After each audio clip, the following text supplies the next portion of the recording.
Something looks different in the back of there. Is that a picture? You've had that picture of a guy from Sandliver. What's his name? You The just teacher. noticing that? No, I noticed it before, but did you take it out last time? No, I noticed it before, of course, but did you know? Did you take it I'm out making it last a week? little bit different. Oh, okay. I don't know if you could see it better this time or No, no, I could see it. I could definitely see it more. I mean, was it kind of hiding before? Maybe that's what I was doing. Maybe it was hiding. yeah, it's closer. It's closer. Oh, that's what it is. Okay, I knew there's something that was a little different. I'm most happy I've ever been with my background. It's great. I mean, I think you put a lot of time into it, a lot of thought. I wish I was as creative as that, but I'm not right brain like you are. But that's okay. I got other talents, Ruben. You know that. Welcome to Pod and Deliver, your source for breaking news in the education world. And there is news. Gavin Newsome has banned suspensions in school for willful defiance. So, what is willful defiance? It is when a student disrupts an activity in class or shows defiance of authority. So, you can't do that anymore, schools in California. And there's some talk that now that California has done this, there other states might fall in line. So, why has Gavin Newsom done this? Well, he and other lawmakers and officials feel that black students and Latino students have been disproportionately targeted for suspensions. And so if you look at the numbers, you can't deny that black students, Latino students get suspended more. Now, so as a result, we have this banning. And so I don't know exactly when it's coming into effect. I'm assuming pretty soon. And there might be a question of, well, then what do we do? You can't suspend a student for being defiant. What do you do in place of that? So by way of examples of what you can follow up with the student and parents on, they mentioned more school counselors are being hired, school psychologists, restorative justice measures. So restorative justice has to do with various interventions, including student-led discussions, community circles around the school to talk about how to get accountability, who is the victim. It involves several things that's beyond the scope of this video, but I guess the next question would be to you and for me, and I'll answer first and I'll get your response. But how do I feel about it? I guess I feel kind of mixed. On one hand, I'm always resistant to new laws. We have 1,000 law being underselling it here. We have way too many laws already in the books, and I'm unhappy when the government gets too involved in the schools. They poke their nose and they have no idea what it's like. So I've been pretty consistent about that. On the other hand, some of these officials and lawmakers are making good points about when a student acts out. By way of example, they pointed out this girl in class who was humming and they suspended the girl. Now, I could think of multiple things you can do in that situation before you suspend a student. And before I tell you some of the things I would do, I guess if I were to be asked directly, am I in favor of this? I'm not. I would say no. I'm more in favor of school-wide initiatives and better administrators in place of a new law. But I guess that's my answer. How about you? What do you feel, Jake? What's your reaction to this new law? Well, this is based on a Guardian article that you and I read. Maybe we could link that to for our viewers, because I think when you shared you had mixed feelings, my first thought when I read this was that I don't suspend kids for defiance. I never have. that's never been a situation. In all my years, I've never had a kid or a kid was suspended because of defiance. There's a number, like you said, there's a number of things you could do. However, this is something I think that wasn't really communicated with the schools, because I know that at my school, if you would tell them this law being passed, if they, I mean, they don't think, I don't even know if they have that knowledge that this law is being passed, because this is new to me.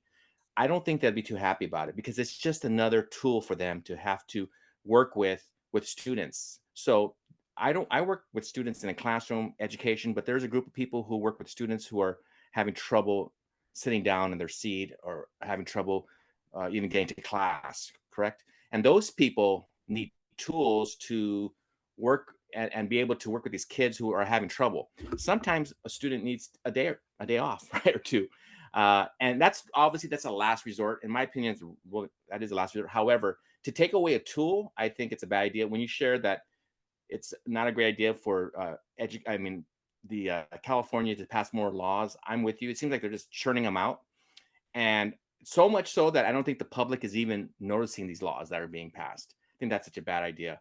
I like you, Ruben, a little hesitant of doing that, of going ahead and praising people who use this, who who suspend kids for being defiant. I don't like the example though, Ruben, that they used regarding special needs student who humming and one kid was tapping, because yeah, they did, they shouldn't have sent the kids home. However, that's just a one example. There are many examples where the kids were doing some really terrible things to the teachers. They weren't paying. And why didn't they share those examples? Because those are the ones that hit your heartstring, right? Don't you agree?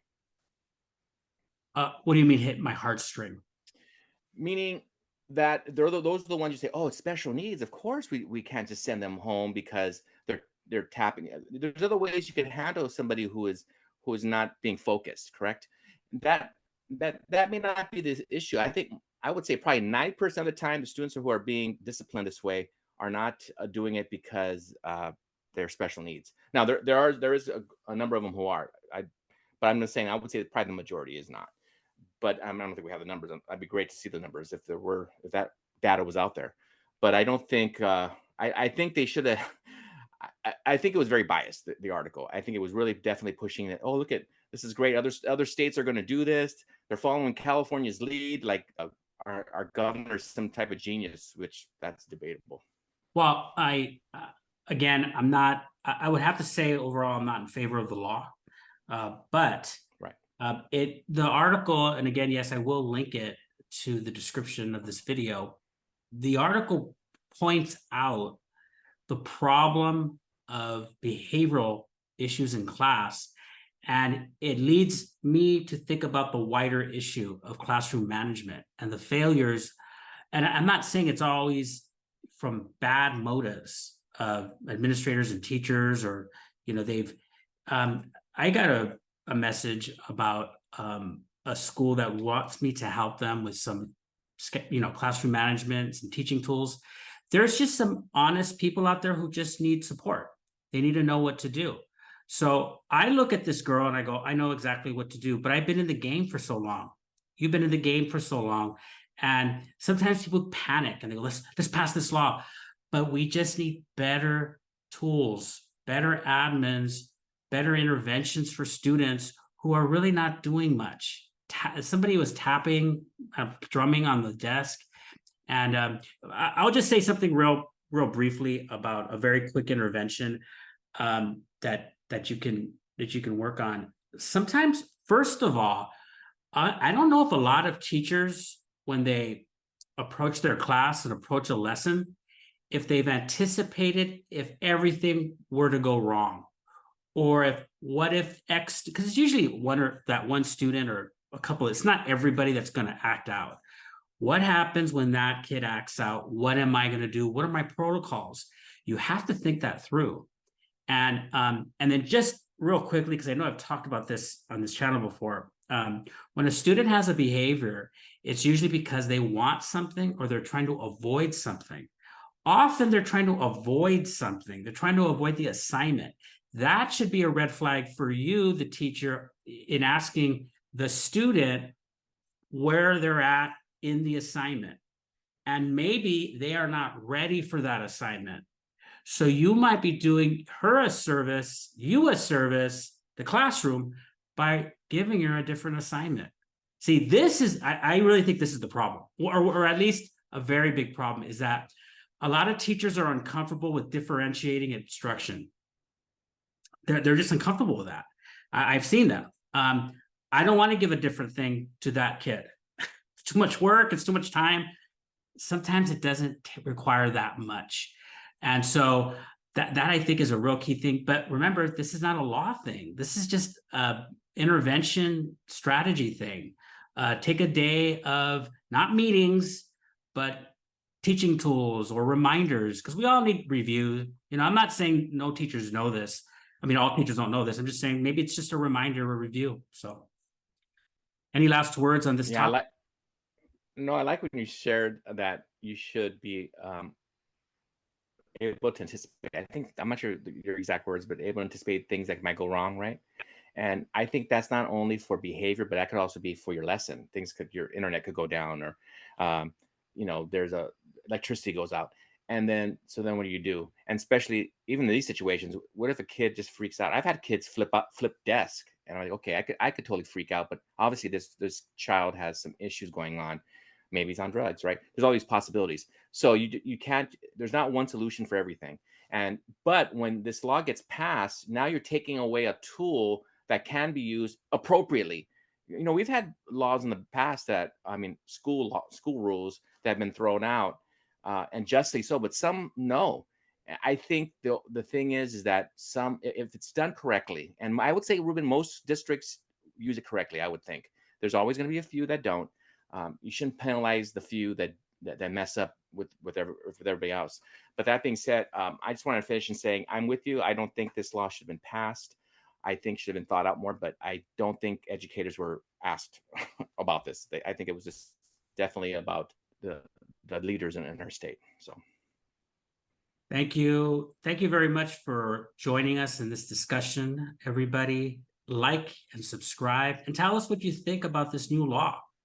The link is in the description, and we will see you next time. Bye-bye.